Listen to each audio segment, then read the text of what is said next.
은혜 받으실 말씀은 빌립보서 4장 8절에서 9절 말씀입니다. 제가 봉독하겠습니다. 정말로 형제들아, 무엇에든지 참되며 무엇에든지 경건하며 무엇에든지 옳으며 무엇에든지 정결하며 무엇에든지 사랑할 만하며 무엇에든지 칭찬할 만하며 무슨 덕이 있든지 무슨 기림이 있든지 이것들을 생각하라.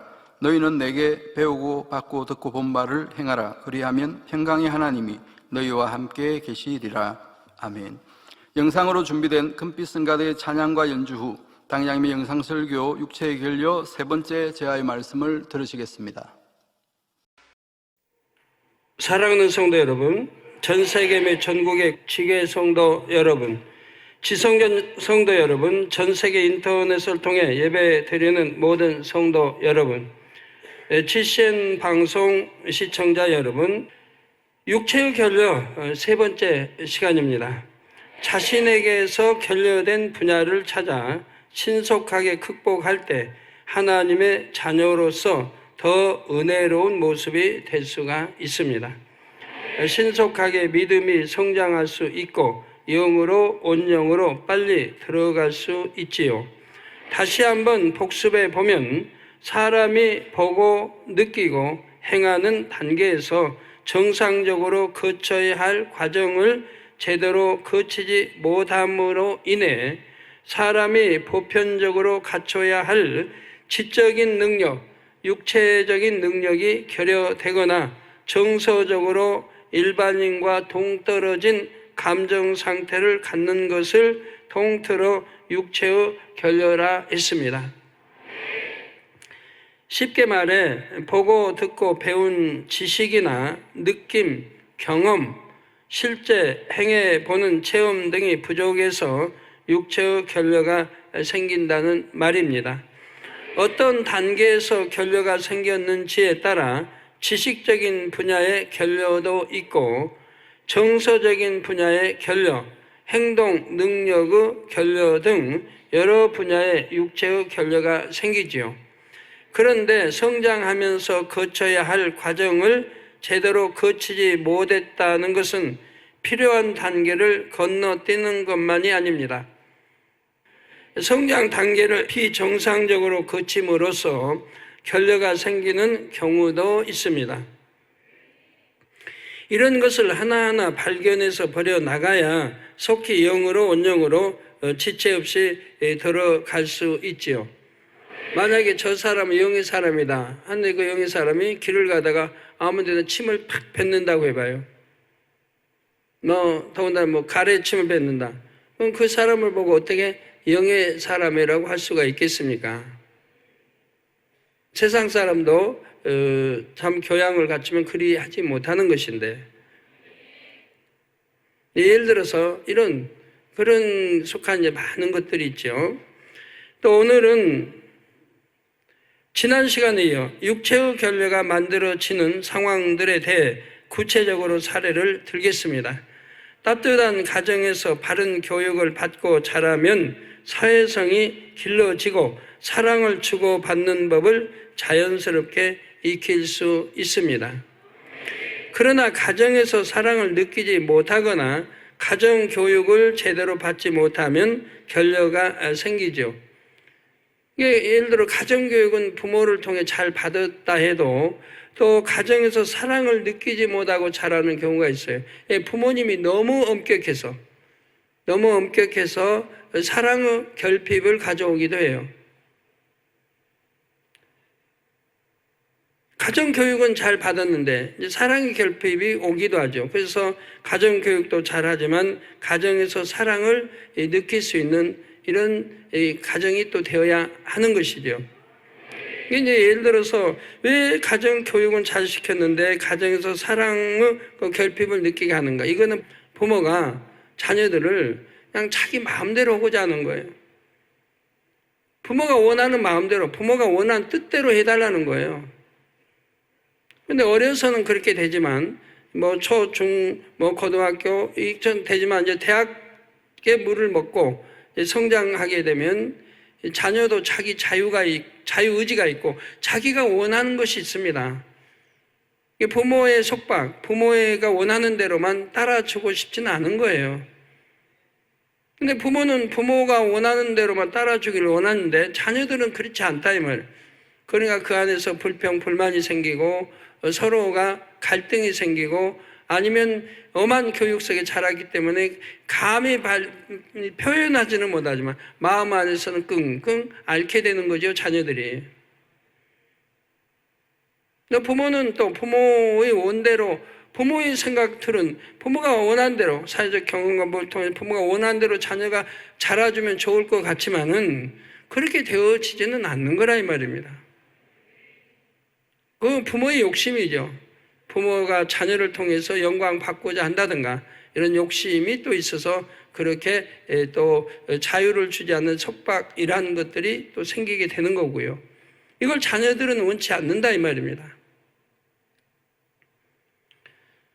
또 인간 관계에서 어려움을 느끼기도 하고 사랑을 주고받는데 서툴기도 합니다. 신앙생활을 하면서도 아버지 하나님의 사랑을 잘 느끼지 못하고 아버지의 마음을 깨우치지 못하니 영적인 성장이 더딘 것입니다. 하나님은 아무리 사랑이시라 해도 그 사랑을 깨우치질 못하는 거예요. 내 마음에서 느끼질 못하는 거예요. 이런 결론은 좀 큰 거죠. 당연히 하나님은 사랑이시라 그 사랑을 느껴야 되고 깨우쳐야 돼. 왜 사랑이시는지는 안다 이 말입니다. 배워서도. 그걸 느껴야 되는데 내 마음의 감정이나 그런 사랑을 느끼질 못한다 이 말이에요. 그러면 이렇게 느끼지 못한 사랑을 또 누구에게 그렇게 줄 수가 있는 것도 아니죠. 못 주는 거죠. 그래서 사랑이 큰 이런 결렬을 낳게 되는 거죠. 또 아이를 사랑한다 해서 너무 응석을 받아주고 키운 경우도 있는데 이때도 육체의 결례가 생길 수 있습니다. 너무 할아버지가 손자를 사랑해주면 할아버지 수염을 뽑는다고 하잖아요. 버릇없이 잘한다 이 말이에요. 그런 경우도 있는 거고 장난감이든 옷이든 사달라는 대로 사주고 어려운 일은 부모가 대신 처리해 줍니다. 야, 너 친구들하고 나가 놀아라. 내가 네 숙제 대신해 줄게 한다든가 그런 가정도 있죠. 너무 사랑한다고 그렇게 하는데 그건 사랑이 아니라 이 말입니다. 자녀들을 교육을 잘못시키고 자녀들의 육체의 결렬을 낳게 하고 있는 것이에요. 버릇없게 구는 행동도 받아주고 잘못을 해도 징계하지 않습니다. 그러므로 그 아이는 성장하면서 버릇없는 아이, 또 여러 나쁜 행동들을 하게 되고 잘못을 해도 그 잘못인지 깨닫지 못하고 또 성장하게 되는 거죠. 그래서 또 육체적인 결렬을 낳게 됩니다. 자, 이렇게 자란 아이는 이기적이 되어서 남의 입장을 배려하지 못하고 양보하거나 섬기는데 인색하게 되지요. 학교 생활이나 사회생활을 할 때 조그만 핑계거리만 있어도 쉽게 지각과 결석을 합니다. 지각이나 결석하는 사람들 보면 꼭 핑계거리가 따릅니다. 그냥 잘못했습니다. 다음에는 안 그랬습니다. 이래야 되는데 꼭 이유와 핑계를 대요. 그러니까 고쳐지질 않아요. 무조건 잘못을 느끼고 다음에는 절대 그러지 아니하겠다고 결단을 내려야 되는데 그냥 핑계를 대는 거예요. 어떤 이유를 대고. 이런 사람들은 얼른 고쳐지지가 않아요. 또 어려운 일이 있으면 자신이 도전해서 해결하려 하기보다는 남에게 의존하려 하고 쉽게 포기합니다. 자기가 관심 있는 일, 즐거운 일, 쉬운 일만 하려고 하지요. 이런 거는 참 게으른 사람들의 속성이고 또 자기 유익만 취하는 사람들이죠. 자기가 관심 있는 일은 누구나 하고 싶어 하는 거죠. 즐거운 일은 누구나 하고 싶어 하고 쉬운 일만 하려고 하고 이러한 것도 다 육체의 결례에서 오는 것이죠. 그런 마음이 있다, 그런 나는 성격이라고 하면 이런 건 다 뜯어 고치도록 해야 돼요. 자신의 욕구를 절제해야 하는 상황에 처하면 유달리 견디기 힘들어합니다. 이렇게 성장하다 보면 자신의 욕구를 절제해야 되는데도 절제가 아니 되고 상황에 처하면 유달리 또 견디기 힘들어한다 이 말이에요. 그래서 절제의 능력들이 또 없어요.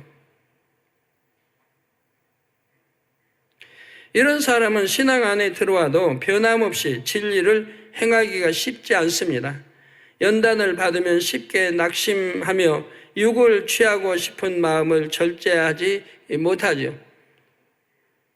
그래서 절제하지 못하고 이렇게 여러 빚을 갖고 이렇게 자라고 보면은 누가 좀 책망하고 바른 걸 깨우쳐주고 그러면 마음에 그걸 받아들이지 못하면 눈물부터 나게 되는 걸 봐요.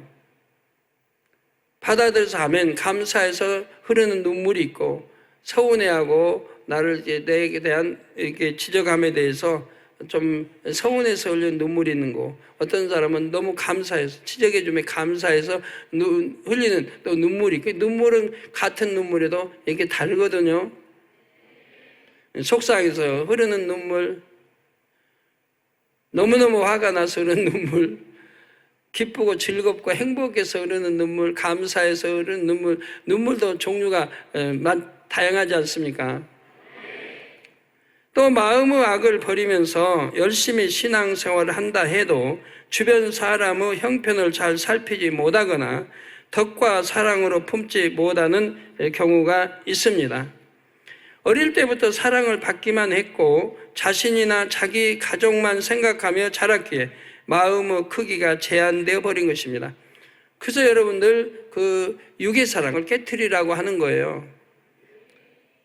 여러분이 이제 믿음이 성장했기 때문에 제가 이런 설교를 마음 놓고 할 수 있는 거예요. 아니 되면 오해한다 이 말이에요. 어떻게 부모 자식 간에 사랑을 오히려 깨트리고 말라는, 그런 뜻은 아니라 이 말이에요. 영적 뜻을 알면은 그런 게 아니라는 걸 알 수 있는데 육의 신앙으로는 이해를 못하면은 그런 오해를 낳게 되는 거죠. 이런 육적인 사랑을 깨트려 버릴 때 보다 넓은 폭넓은 사랑을 할 수 있는 거예요. 하나님의 사랑, 또 이웃 사랑, 모든 사랑을 폭넓게 할 수 있는 거지. 꼭 내 가족만 사랑해, 내 남편만 사랑해, 내 아내만 사랑해, 내 가족, 자식만 사랑해야 돼요. 그건 너무 적잖아요. 그릇으로도 너무 적은 그릇이잖아요. 이걸 깨트려 버려야 하는 거죠. 그래야 폭넓게 누구나 사랑할 수 있고, 그래야 많은 사람이 내 안에 깃들일 수가 있는 거죠.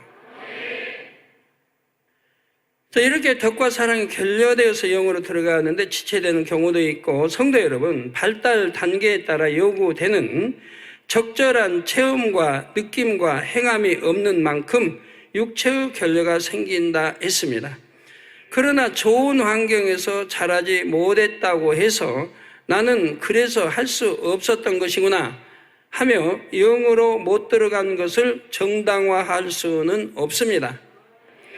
불가능하다고 체념할 것이 아니라 어떻게 하면 가능하게 만들 수 있는지 그 길을 찾아야 하지요. 환경적으로 결여가 생길 수 있는 요인을 알면 여러분이 만들어진 과정을 상고해 볼 때 어떤 문제가 어디서부터 생겼는지 더 쉽게 발견할 수 있지요. 그래서 주님의 능력으로 극복하여 빨리 영으로 들어가면 됩니다. 여러분 성장 과정에 부모 탓, 또 환경 탓하고 그래서 내가 더 못 배웠고 여러 이런 육체 결여도 났다고 생각하신 분이 있다면 그것도 꼭 부모의 탓, 환경 탓만이 아니라 자기 자신의 탓을 해야 됩니다. 제가 하나 예를 들어 설명해 드릴게요. 개척 전에 저같이 어렵게 참 산 가정은 별로 없습니다. 우리 성도들 봐도요. 아무리 사글세 살고 해도 저같이 어렵게 산 가정은 없다시피 해요. 저희는 어떻게 산 줄 아십니까? 사글세죠, 물론. 한 보증금 5만 원에 사글세 매달 주는 그런 생활을 개척 전까지 해와서, 개척에서도 그랬어요. 개척에서도 사글세 생활을 오랫동안 했어요. 방 한 칸, 부엌도 없어요. 부엌도 없는 방 한 칸에 거기다가 마루방이에요. 나무로 마루방. 겨울에는 밑에서 바람이 솟아서 들어오죠. 마루니까 이게. 그래서 온돌 한번 뗄 수도 없고, 그런 방에서, 조그만 방에서 몇 사람이 사냐? 5사람이 사는 거예요. 5사람이 자는 거예요. 근데 저는 어디를 가나 꼭 기도방을 만듭니다. 방을 좀 쪼개가지고 기도방을 만들어요. 그 기도방을 조그맣게 저 혼자 누울 때 잘 수 있는 그 공간에다가 기도방을 만들어서 저는 살아왔어요. 따로 방을 얻기, 죄종 부름받아서 따로 얻기 전까지는 그렇게 살았어요. 그러니까 더군다나 기도방 재보니까 얼마나 조그만, 그 방에서 네 식구, 저는 이제 기도방 만들 거기 옆에서 자니까 방에서. 저는 이제 그 기도에 또 방해되지 않도록 방 그냥 문 벽을 그냥 이렇게 신문으로 해서 바르가지고 소리가 나가지 않도록 또 이렇게 해가지고 공기도 통하지 않은 그 이제 어두운 방에서 저는 그렇게 생활을 했습니다. 그래도 즐겁고 행복하게 살았습니다. 또 저희 이제 저 빼고도 이렇게 이제 셋 딸 기도 혼자 넷이 자는 그 방 조그만데 이불을 개면 어디다 둬요? 딱 개켜가지고 옆에 모서리에다 이렇게 쌓아놓죠. 옷을 걸 데가 있나요? 옷장이 없으니까 옷을 벗으면 개켜서 또 두는 거고요. 뭐 냉장고가 있나요? 세탁기가 있나요? 뭐 그 당시에는 냉장고, 뭐 세탁기 같은 거 별로 없을 때지만 그러니까 70년대 이야기잖아요. 개척 전, 82년 개척 전이니까. 모르겠어요. 부잣집은 세탁기 그때 있었나.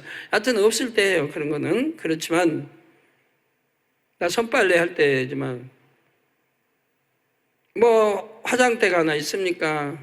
옷장이 있습니까? 왜 없죠? 그런 방에서, 비좁은 방에서 네 식구가 살고 저도 옆에 조그맣게 공간 만들어서 거기서 늘 기도하는 생활을 했고,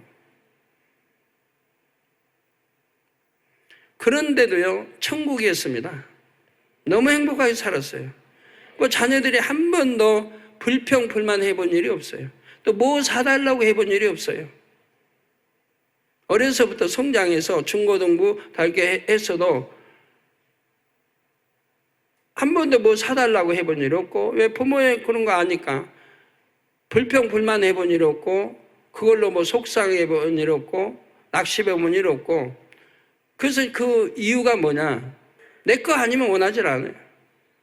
저거 누가 좋은 거 입었으니까 나도 입고 싶다, 이런 마음이 없는 거예요. 그러니까 그렇게 어려운 환경에 살아도 내가 어렵게 산다, 힘들게 산다는 걸 느끼질 못하고 산 거예요. 학교를 다녀도 그렇고, 다른 애도 옷 잘 입고 신발 멋있게 신고 다 이렇게 해도 그걸 느끼지 못하는, 내가 욕심이 없으니까 못 느끼는 거예요. 행복도 자기가 만든 거죠. 자기가. 기쁨, 행복도 자기가 만들지 않습니까? 내가 불평 불만하려고 하면 한도 없는 거고. 부모님들이 자녀를 양육할 때 몇 가지 점검할 항목들을 제시해 드리죠. 나는 내 자녀에게 혹시 육체의 결례를 만들고 있지 않은가 점검해 보시면 자녀 양육은 물론 자신의 성결에도 도움이 될 것입니다. 자녀가 없는 성도님들도 주변 사람들을 어떻게 대하는지 적용해 보시면 되겠습니다.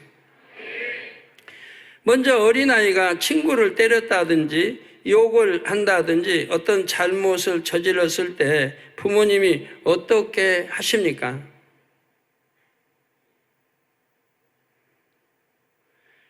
부모나 교사는 아이가 왜 그랬는지 아이의 입장과 마음을 이해해 줘야 됩니다.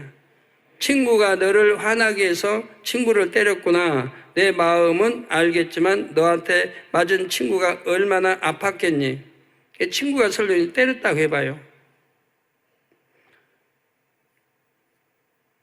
친구를 이제 때렸는데 이제 친구가 이제 화나게 해서 때렸다는 걸 알았다고 해봐요.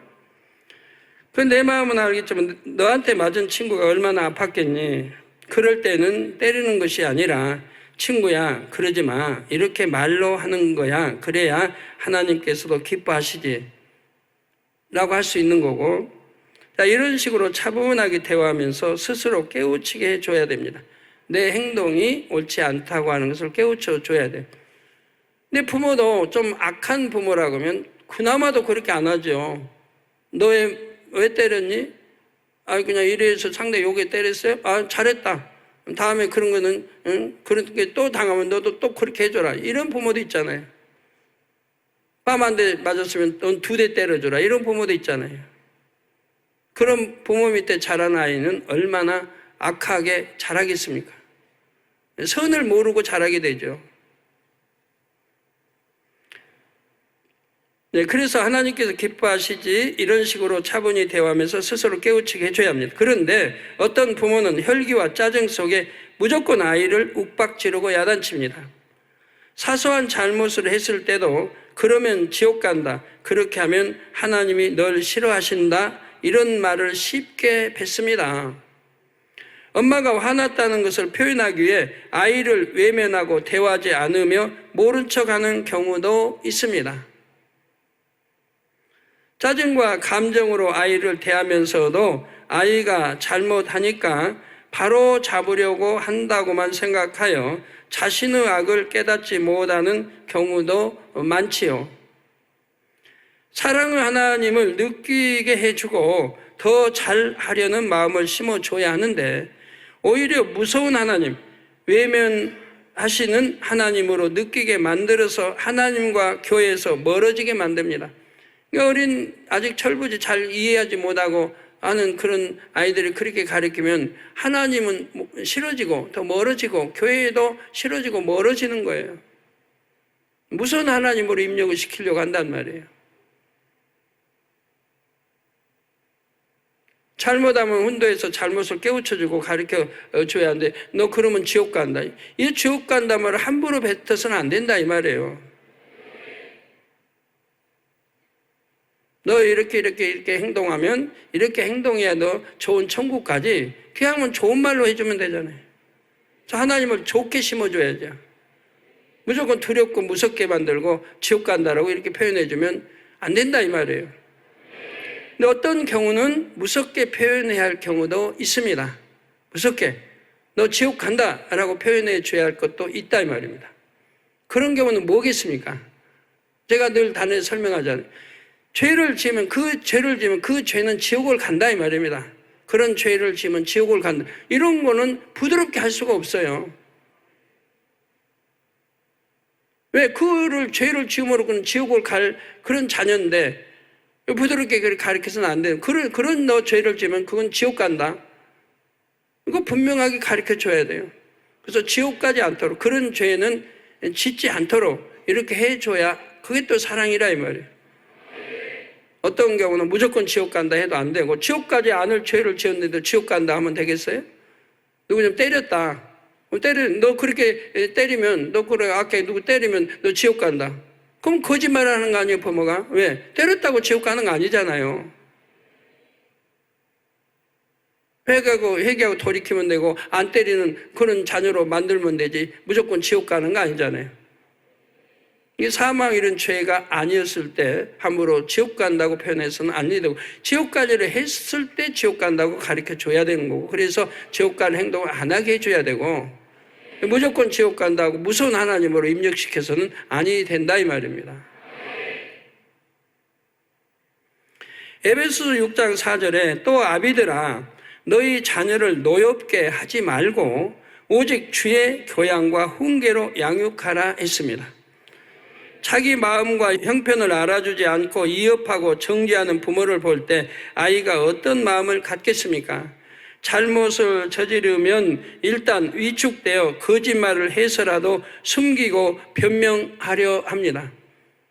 너무 무섭게 그렇게 이업적으로 가르치니까 그냥 잘못해도 잘못하면 또 야단 맞고 매 맞고 할 테니까 그냥 숨기고 그리고 변명하려고 또 한다 이 말입니다. 상처를 입지 않으려고 반항하는 마음을 갖게도 되지요. 남의 입장을 이해하는 법과 너그러운 마음을 배우는 것이 아니라 남을 정죄하는 법을 배웁니다. 또 옆집에 누구는 잘하는데 넌 왜 그러니? 이렇게 비교하는 부모는 아이들에게 열등감과 시기 질투를 심어줍니다. 옆집의 아이를 시기 질투하게 되고 그리고 열등감을 갖게 된다 이 말입니다. 이게 비유를 들어도 잘 들어야 돼요. 무조건 옆집 아이 해도 안 되고 성경도 비유 들어서 모세도 하죠. 그렇지만 그거는 깨우쳐주고 죄를 짓지 않고 우상 섬기지 않고 이렇게 깨우쳐주기 위해서 비유를 드는 거지 비유도 잘못 들어서 열등감 갖게 하고, 누구하고 비유들지 않을 애를 비유 들어가지고 열등감 갖고 시기 질투하게 해서는 안 된다 이 말이에요. 부모가 기대한 대로 아이가 이루지 못했을 때, 그래? 너 또 그럴 줄 알았다. 넌 그거밖에 안 되지. 이렇게 반응하는 부모는 아이에게 낙심하는 마음을 심어줍니다. 나는 어차피 이것밖에 안 되는 걸 엄마도 나한테 기대를 안 하는데 누가 나한테 기대하겠어? 이러면서 쉽게 포기하고 낙심하는 사람이 되지요. 또 부모가 아이들에게 사소한 거짓말을 자주 하는 경우가 있습니다. 자, 아이가 어른을 따라 나가려고 할 때 신발을 가져와서 같이 가자 해놓고 따라 나서려고 하니까 못 오게 하려고 신발을 가져와서 같이 가자 해놓고 아이가 신발을 가지러 들어간 사이 동안에 어른이 먼저 가버리거나 분명히 아이를 지금 속이는 거예요. 착하게 기다리고 있으면 선물 사올게 해놓고 사오지 않는 경우도 있다고 합니다. 또 흔히 약속을 그냥 너무 경솔하게 하죠. 자녀들에게. 야, 너 착하게 이렇게 앉아 공부도 열심히 하면 우리 토요일 날 가족 나가서 어디 너 좋아하는 뷔페집 가서 실컷 먹자 해놓고 토요일 날이 되니까 나 오늘 바빠서 정말 중요한 사업 일이 있어가지고 오늘은 내가 거기 가야 되니까 다음에 하자라고 미룬다든가. 거짓말을 남발하는 거예요. 남발해 자녀들에게. 어린 아이니까 금방 잊어버릴 거라고 생각하는 것이죠. 그러나 이것도 분명히 거짓말이고 아이들은 약속을 또렷이 기억하므로 부모로부터 상처와 충격을 받습니다. 거짓말을 일삼는 부모의 자녀들은 자신도 거짓말을 하게 될 뿐만 아니라 약속대로 되지 않을 수도 있다는 불안 속에 안정되지 못하고 거친 심성을 가지죠. 그 누구하고 약속을 해도 자기 스스로 어겨버린 일이 흔한 것이고 대수롭게 여기지 않아요. 그렇게 또 성장했으니까.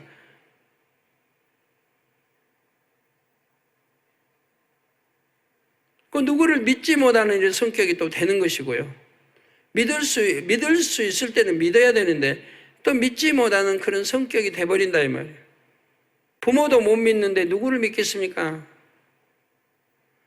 그 부모들은 자녀들을 그렇게 거짓말로 키워놓고 나중에 자녀들도 또 부모를 속이고 또 거짓말을 한다 이 말이에요. 교묘하게 또 부모를 속이는, 이제 부모보다 더 거짓말 잘하는 이런 기술까지 터득해요. 부모 또 속여요. 그럴듯하게 속여요. 부모는 또 속아 넘어가요. 근데 그 거짓을 누가 가르쳤는데 부모가 가르쳤다는 얘기예요.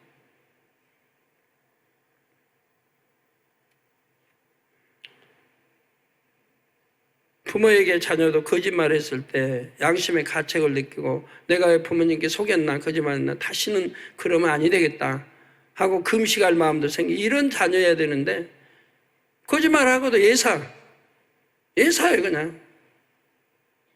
그쯤 별거 아니다. 거짓말로 성장해버리니까 이제 그렇게 되는 거죠. 반면에 약속을 지키는 부모에게서 자란 아이는 정직과 신뢰를 배우고 인내심과 절제력을 키울 수가 있습니다.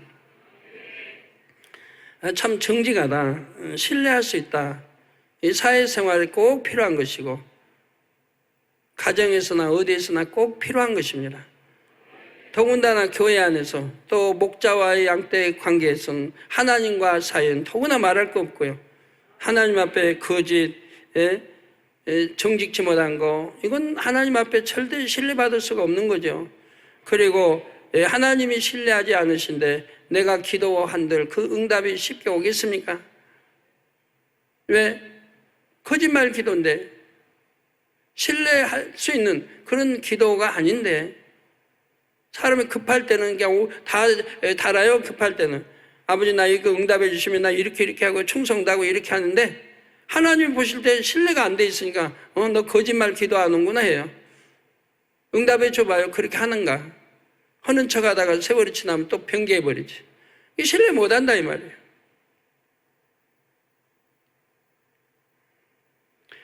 자, 피곤하고 바쁘다고 해서 아이들을 대할 때 짜증 섞인 얼굴로 퉁명스럽게 말하는 부모도 있습니다.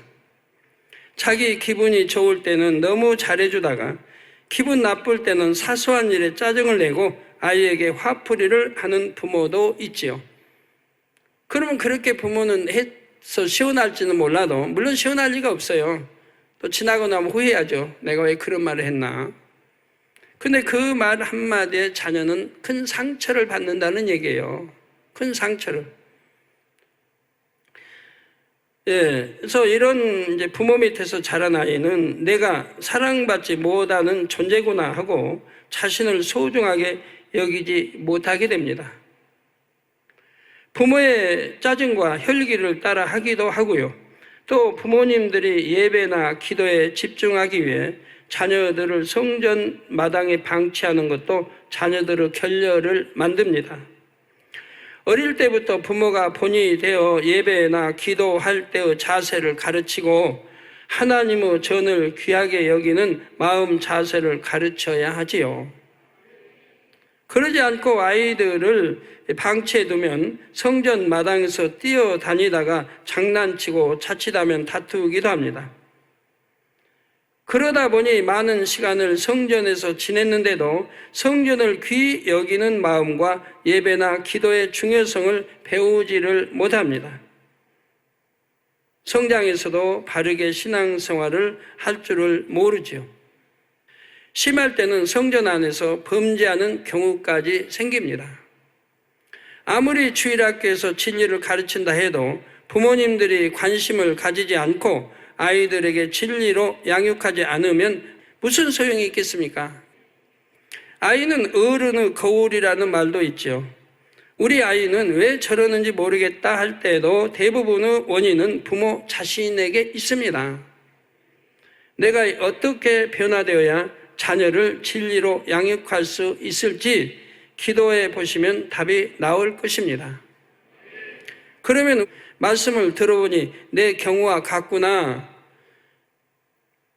부모님과 환경 때문에 나는 결여될 수밖에 없구나. 이런 생각을 하시지는 않겠지요. 성장 배경이 불우했다 해서 반드시 육체의 결여가 생긴다는 말은 아닙니다. 마음과 중심에 따라 또 자신의 노력에 따라 결과는 판이하게 달라질 수 있습니다. 좋은 가정에서 자랐다고 육체의 결여가 전혀 없는 것이 아닙니다. 불우한 환경에서 자랐지만 존경받는 인물이 된 경우도 많지요. 열악한 환경 속에서도 긍정적인 생각과 선한 마음으로 그리고 끊임없는 노력으로 자신의 부족함을 채워 나갔기 때문입니다. 가령 아버지가 늘 술에 취해서 혈기를 내신다고 합시다. 그러면 이런 가정에 태어난 것이 너무 싫다, 짜증난다, 힘들다, 될 대로 되라 이렇게 생각하는 것이 맞을까요? 그렇게 생각하고 그렇게 성장한다고 하면 자기 불행만 초래하는 거죠. 바르게 성장할 수가 없지 않아요. 아니면 아버지도 저러고 싶지 않으실 텐데 마음이 얼마나 힘들면 저러실까? 내가 더 잘 섬겨 드려야지 이렇게 생각하는 것이 맞을까요?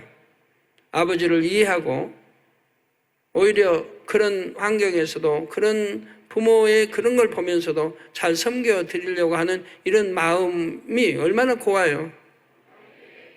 그런 고운 마음으로 기도하면 하나님이 들어주셔가지고도 부모님을 변화시키실 것 같아요. 여러분에게는 하나님의 사랑이 있고 옳은 길을 제시해 주는 진리의 말씀이 있습니다. 어떤 상황에서도 하나님의 말씀을 붙잡고 선을 택해 나가면 됩니다. 그러면 육체의 결여가 생기는 것이 아니라 오히려 어려움을 통해 더 크고 넓은 마음을 만들 수가 있습니다. 하나님은 그걸 보시는 거예요.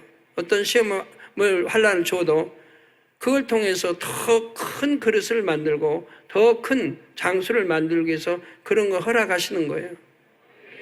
그러나 그 자녀가 이기지 못할 그런 시험을 허락치 않아요. 믿음이 약해서 시험 된다 할 경우는 허락치 않아요. 본인이 범죄해서인 게 아니고 하나님이 시험을 허락할 때는 이길 만한 시험을 주세요. 이기지 못할 시험으로 시험 들게 하진 않아요. 그러니까 염려할 거 없어요. 능히 이겨요. 지나고 보면 이제 축복인 거를 보게 되는 거예요. 그 과정을 통해서 큰 그릇이 되어 나오게 되는 거고요. 나라에도 그렇지 않습니까? 뭐 국가 대표, 뭐 축구 선수, 뭐 야구, 농구 뭐든 또 올림픽에 나가 선수들 키우려면 얼마나 혹독한 훈련을 시킵니까? 돈 줘서라도 국가에서 얼마나 혹독한 훈련을 시키고 그런다 부모가 반대합니까? 우리 자녀 너무 힘드니까 안 돼요. 못 보내겠어요. 그럽니까? 부모도 허락하고 또 본인도 허락하고 그 나라에서 지원해 주면서 그런 장수를, 그런 금메달감을 훌륭한 축구 선수, 이런 선수 키우기 위해서 이렇게 하는 거 아닙니까? 다 노력하는 거 아니에요? 참 그런 장수들이 사랑받을 만한 그런 사람들이 국가 영광을 돌릴 만한 사람들이 나오게 되는 거죠. 다만 예전에 환경적인 어려움으로 인해 정상적으로 경험하지 못한 부분이 있었다면 무엇이 결여되었는지 깨달아서 채우면 되지요. 그리고 이렇게 깨닫게 하시고 변화될 수 있는 은혜와 능력 주신 아버지 하나님께 감사하면 됩니다. 예. 말씀 참고하시면서 통성으로 다 같이 기도하시겠습니다. 할렐루야. 사랑의 아버지 하나님, 오늘은 육체 결려 세 번째 말씀을 통해서 은혜 주시니 감사를 드립니다. 말씀이 생명이 되며 또 이 말씀을 통해서 우리 육체 결려가 무엇인지 잘 깨달아서 참으로 온전한 영혼 육을 이룰 수 있는 우리 모든 만민의 성도님들 될 수 있게 도와주옵소서. 그래서 먹으나 마시나 무엇을 하든지 온전히 빛과 소금의 직분을 감당할 수 있는 우리 모두가 되기를 원하나이다. 감사하고 우리 주 예수 그리스도의 이름으로 기도하옵나이다. 아멘. 涙の中おらる主愛の主それは命与える救いの